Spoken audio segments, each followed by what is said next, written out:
Huu ni mkoa wa Mwanza. Mkoa wa Mwanza ni miongoni mwa mikoa minne iliyoko kwenye kanda ya Ziwa. Na huku ni kaskazini magharibi mwa Tanzania, ambapo tumepewa taarifa ya kwamba kuna ugonjwa mpya wa mihogo ambao umeanza kuharibu mihogo katika maeneo mengi ya kanda hii ya Ziwa. Na ugonjwa huo umeanza kuonekana kwenye wilaya za Ukerewe, Msoma, Bunda, Sengerema pamoja na eneo jingine linaloitwa Mleba. Na sasa hivi tumekuja kwa ajili ya kufanya tathmini ya uharibifu wa mihogo kwenye hayo maeneo, na leo tutajaribu kuangalia sehemu zote ambazo zinasemekana kwamba zimepata hilo tatizo la ugonjwa, ili tuone ni umefikia kiasi gani na nini kifanyike ili kuweza kupunguza madhara ya tatizo hilo la mhogo. Kupita barabarani huku tumekutana na shamba moja hapa jirani. Tuliamua kusimama tu kwa ajili ya kuangalia kama tunaweza kuona hizi dalili. Na kwa bahati nzuri tumeingia kwenye shamba hilo na kukuta dalili ambazo ni hizo hizo za ugonjwa huo unaoitwa michirizi ya kahawia. Dalili za huu ugonjwa mara nyingi huwa zinaonekana kwenye majani haya ya majani ya chini ya mhogo. Na utaona hayo michirizi inaonekana kwenye majani yake kama inavyoonekana hapo. Dalili za huu ugonjwa ni kama zinaonekana kwenye jani hili. Kuna kuwa na rangi ya njano ambayo inafuata kwenye hii mishipa ya jani. Kwa hiyo ni tofauti na dalili nyingine ambazo zinajionyesha kwenye mimea iliyoko hapa. Ukiangalia vizuri utatofautisha na kule kuungua kama tutakavyoona kwenye jani jingine hapa. Hii tatizo la mihogo kuathirika kiasi hichi limeanza karibu limemaliza miaka 2. Lakini dalili zenyewe zinazotokea inatokea kwenye mizizi yake iliyo inapata kama ugorogoro hivi. Halafu ndio uharibifu wa mihogo hizi ulivyoanza. Na umechukua muda karibu ya miaka 2 hivi. Mimi jina langu ni Bwana Masige hapa kijijini Saragana. Masige, tunachotaka kujua ni kwamba baada ya hili tatizo kuingia, mnaona labda mnapata madhara kiasi gani? Kwa maana nyingine ni kwamba labda ukiwa na mizizi 10 hivi, unaweza ukapata mizizi mingapi ambayo imeoza? Unaweza ukapata hata mizizi 3, mizizi 7 zimeharibika.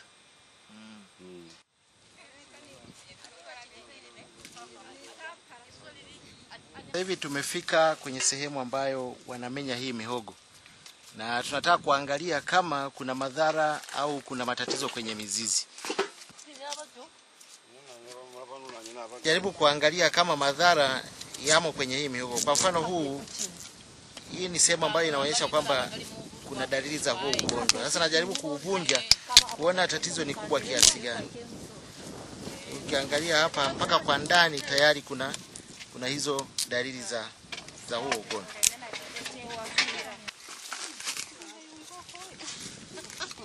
Kwa kweli hii mihogo ina madhara. Kwanza ukipika ugali wake unasikia harufu mbaya. Halafu ukiwa unakula ni machungu ugali yake. Kwa hiyo inabidi tunaondoa yale mauchafu, tunayaacha mwambano, tunachukua ule mzuri. Chagendera sabe. Halafu inabidi tunachukua ule msafi tunaenda nao nyumbani. Uchafu wale tunaacha mwambani.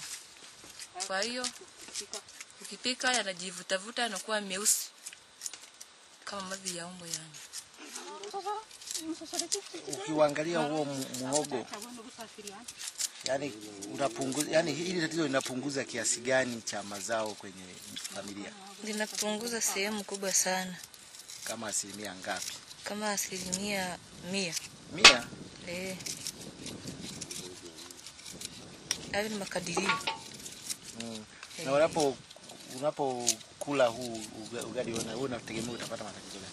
Utapata matatizo ya tumbo, sababu kuwalisha na nyongo hii.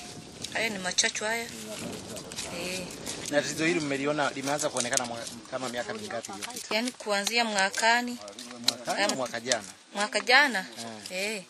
Kuanzia mwaka jana matatizo haya yakajitokeza. Tukaanza kupata mihogo mabaya. Watu tunamenya mihogo, tunamenya hadi unachoka. Maana kazi imejiongeza. Kwa kumenya mihogo unatoa uchafu hayo yaliyooza, unaweka pembeni, unachagua masafi, unaweka pembeni. Sasa kazi imejiongeza sana. Yaani unamenya mihogo hadi unachoka. Kuanzia saa 3 hadi saa 12 ukiwa umechimba mengi.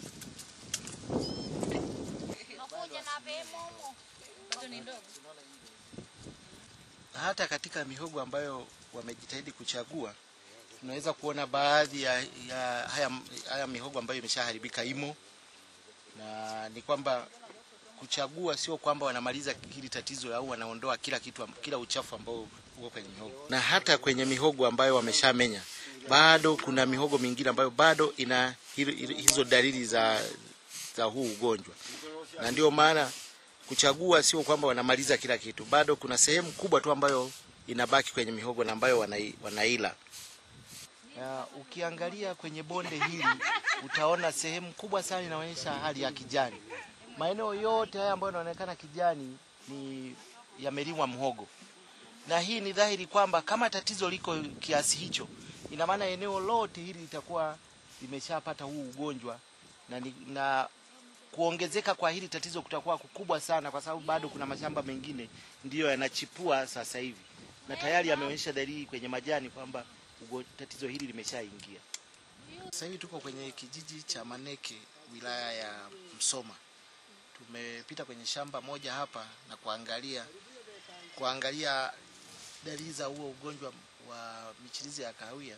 Tumeona kwenye majani mengi yana dalili hizo. Ukiangalia kwenye hii mimea michanga, utaona idadi ya wadudu wanaosambaza huu ugonjwa ni kubwa, kiasi kwamba uwezekano wa kusambaa kwa haraka ni mkubwa vile vile. Dalili ya kwanza muhogo kuoza, unakuta shina kwa juu linaanza kukauka, katikati unakuta labda limechipuka. Uking'oa kwa ndani kwa muhogo unakuta umeoza kwa ndani. Juu ni zima, kwa ndani limeoza. Kwa hiyo ina maana ina athari kubwa sana kwenye familia. Ndio. Na ukiangalia kwa wenzako, je, hali hii ya kuoza kwa mihogo ni kwa wote au ni mashamba machache? Ni kwa wote.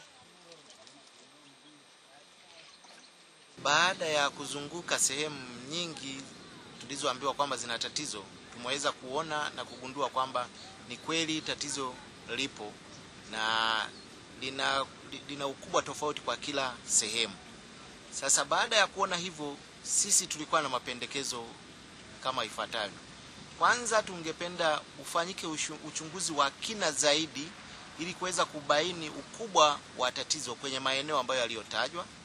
Na pili, kuwe na juhudi za makusudi kujaribu mbegu mbalimbali tulizonazo kwenye benki zetu ili tuelewe ni ipi inaweza kuvumilia au kuhimili tatizo hili, na baadaye isambazwe kwa wakulima ili kupunguza tatizo hili na kuwa na uhakika wa chakula zaidi kwenye eneo hili ambalo linategemea muhogo.